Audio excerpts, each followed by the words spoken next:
Hello students. Today I am going to continue with chapter 2 from your textbook Flamingo, Lost Spring, Stories of Stolen Childhood. In my previous video, I had explained you the first story of this chapter. Sometimes I find a rupee in the garbage.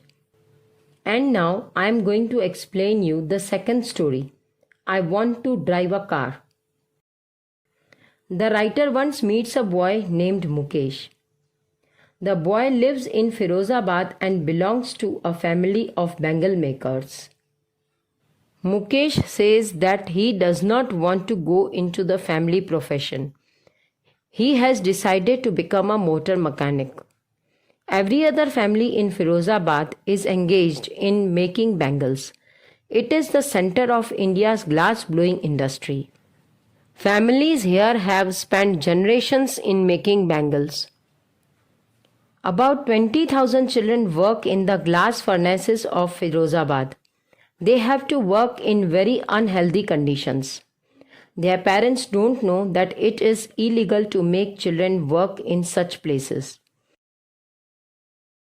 When the writer goes there, she finds that it is half-built shack. Inside it, there were signs of poverty. A frail young woman is cooking the evening meal. She is the wife of Mukesh's elder brother. Mukesh's father is also there. He has been doing hard labor for years. First he was a tailor and then a bangle maker.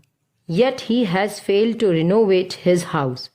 He could not send his sons to school. He could only teach them the art of making bangles. Mukesh's grandmother says that it was all in their destiny.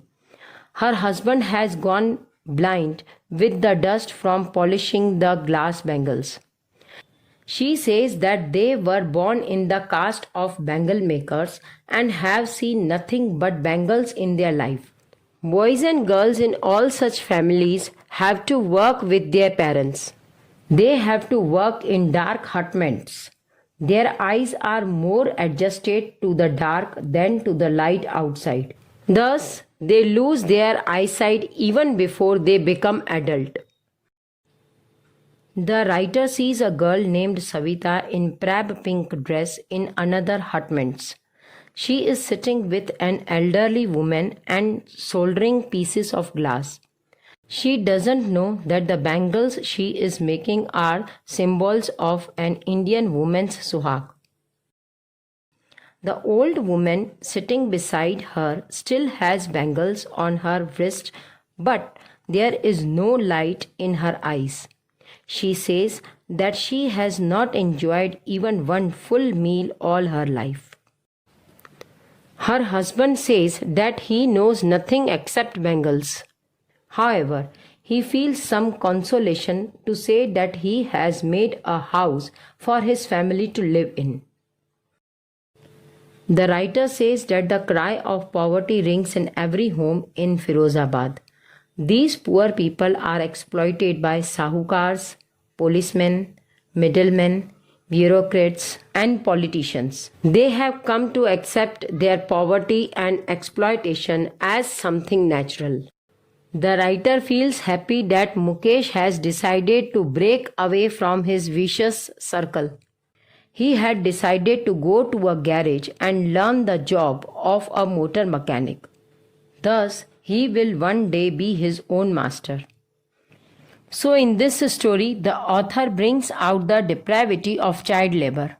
In fact, the childhood is considered as a spring of human life and should be full of joy and pleasure.